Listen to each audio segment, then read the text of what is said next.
Hey guys. Alright folks, we're here today to check out a Patreon request from this patrono right here. Now the name of the band is Ankor and the name of the song is Prisoner.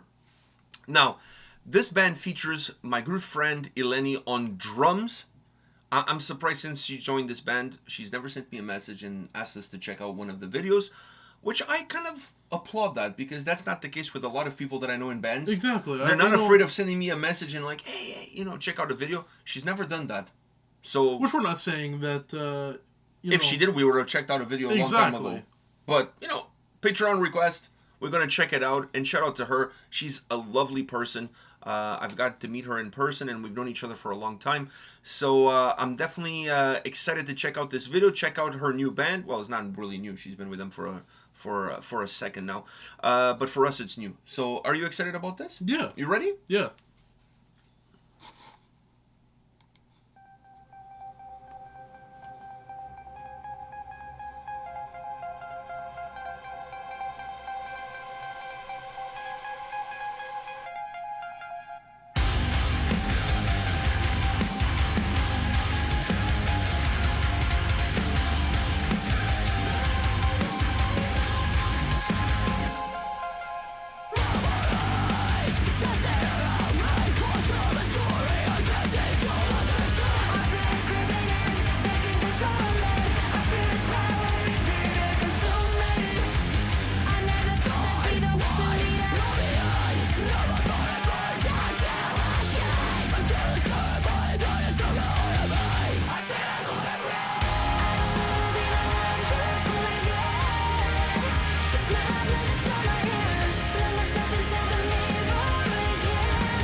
Survive.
God damn, man.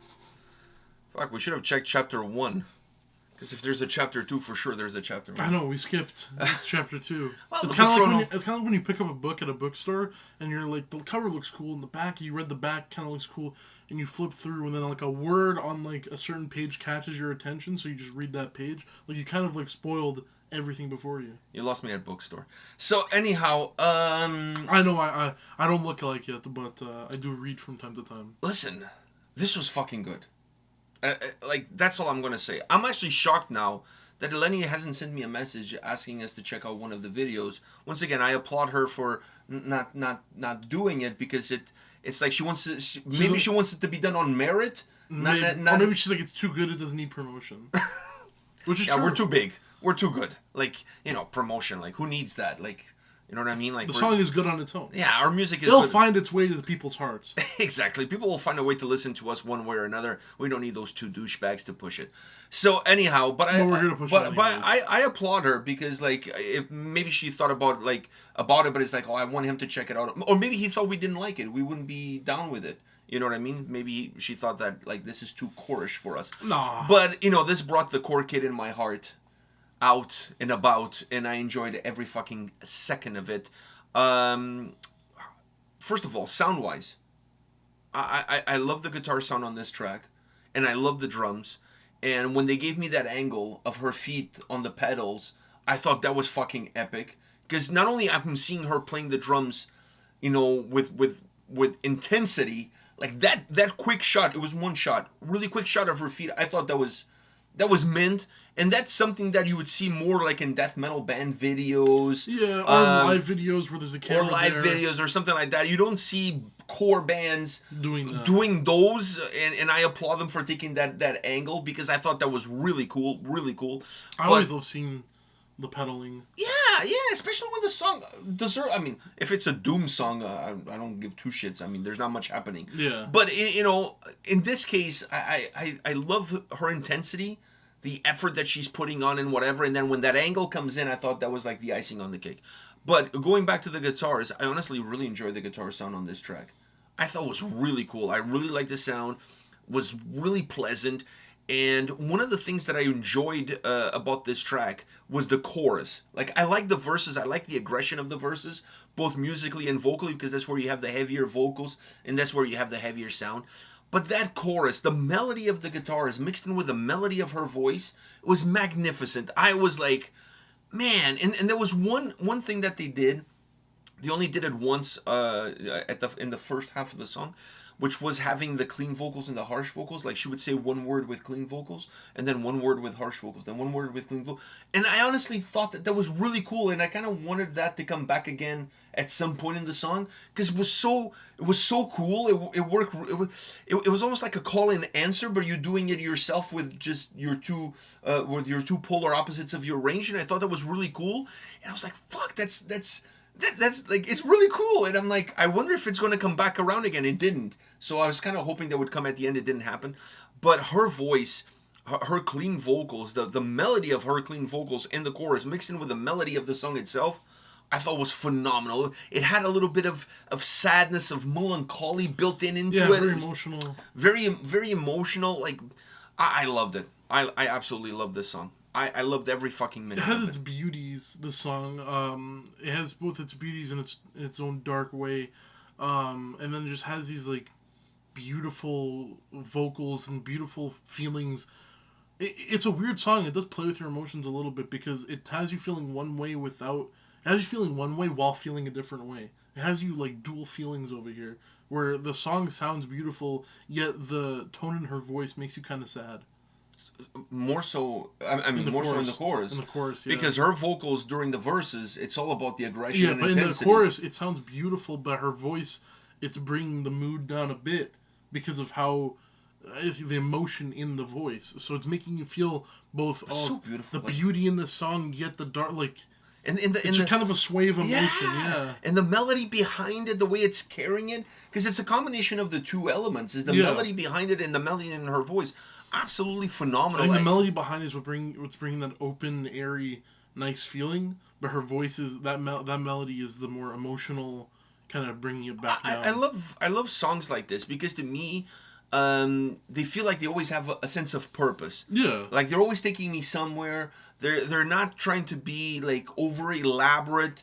You know what I'm saying? Like they're not trying to be like creating this super technical experience. No, it's just really about the raw emotion that you have, and that intensity and that raw emotion coming out in a more exterior kind of way during the verses, and then more in an introverted way in the chorus. And I just love it. There's a sense of simplicity to it that I connect with, because I feel emotionally connected with it.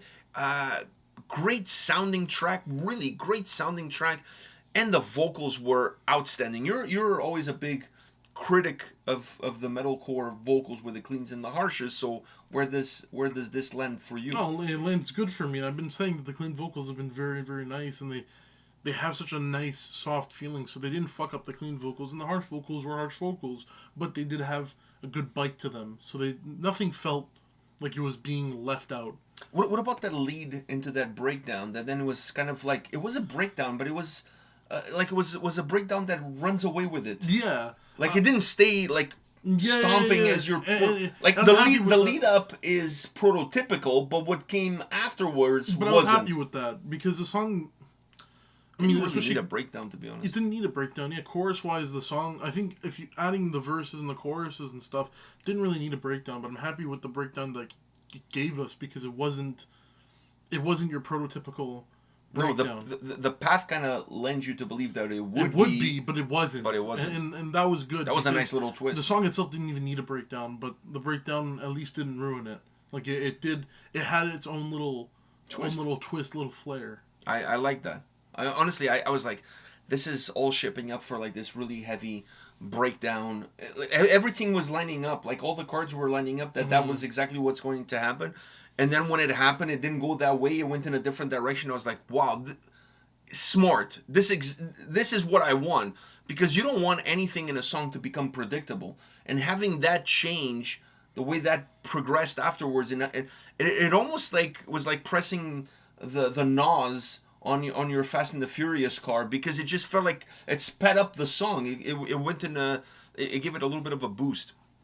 I fucking loved it. This first time checking out this band, and I know she's been with the band for a while since she left Nervosa. So checking out the band for the first time, I couldn't have been happier with this song. I really enjoy the track. I enjoyed her drumming, which is no surprise. I've been a big fan of her drumming for a long time. But it's interesting how she was, like, this band, the sound from where she was doing it with Nervosa is like night and day, obviously. But the heaviness that she still brings to this style, into this song, into this band, it gives them a little bit more oomph. Because sometimes you hear songs and the drums, the guitars are there, the vocals are there, but the drums are just kind of filling in the blank spaces in the background. And I don't feel like that's the case here. I think she really elevates the track, and she gives a lot more sound and presence and even depth to the way the song comes across. That's just my take. I enjoyed it. I enjoyed it too. Fuck, I really liked it. All right, guys, thank you very much for the Patrono that requested this. Now I think we should do chapter 1. I mean, this feels now like Star Wars. We watched the original trilogy, now we're going back to the prequels. Yeah. By the way, if you guys haven't seen yet Rebel Moon, don't. Oh, it was bad? Don't. It was bad. Guys, was that a Star Wars movie or no? No, it has nothing to do with Star Wars, but it's a ripoff of Star Wars and the Magnificent Seven. Have you ever seen that movie, Magnificent Seven? I have. It's the Western. Yeah, I know. You know, where the village is being... I actually like that movie. The original or the remake? Because there's the original, there's a remake. You've probably seen the remake. I think I've seen the remake. Yeah, the original is with Yul Brynner and Charles Bronson. I don't think you've seen that one. So anyways, to make a long story short, basically, in Magnificent Seven, there was a village that was being, extorted of money by like a gang, whatever, outlaw gang. So they hired these gunslingers to come in and protect them against the gang. So it's kind of like that. There's like this planet where there's like this village, and they're being extorted by the Empire, and or potentially extorted by the Empire. So they get together and they send somebody out to hire like these gunslingers to come in and protect them from the Empire. So that's the Magnificent Seven part. And then the rest, in terms of Star Wars, is a complete ripoff, because there's like this Empire that's destroying worlds and conquering worlds. So it's like Magnificent Seven So meets, the movie you were like, meets Star Wars. oh, come spend Christmas, watch the movie with us, please watch the movie, and then it was bad. The cast is phenomenal, but it's not that the movie is bad. It's just that the story, like, you're mixing two stories that I've already seen in two different movies. You're just bringing those two stories together in one single movie. It's not original at all. She even, the person that's trying to put the gang together, she even goes into a cantina just like Star Wars. You know the cantina in Star Wars? Yeah, and she gets a guy with a ship just like Han Solo, like... Wow. It's incredible. Like, the resemblances between the movies is uncanny. Like, it's unreal. It's unreal. So... And I don't want to give anything away, but even the way the movie ends, it's like the whole origin story of Darth Vader. Like, if you know how Darth Vader became Darth Vader, and you watch this movie, you're like, are you kidding me? This is Darth Vader. Exactly. Like when he was born in the volcano and then he became Darth Vader. I'm like, what the fuck? This is like... Anyways, complete ripoff. Not like this song. Not like this song. So on that note, guys, don't watch that movie. Go listen to these guys instead. And we'll see you all at the next video. See ya.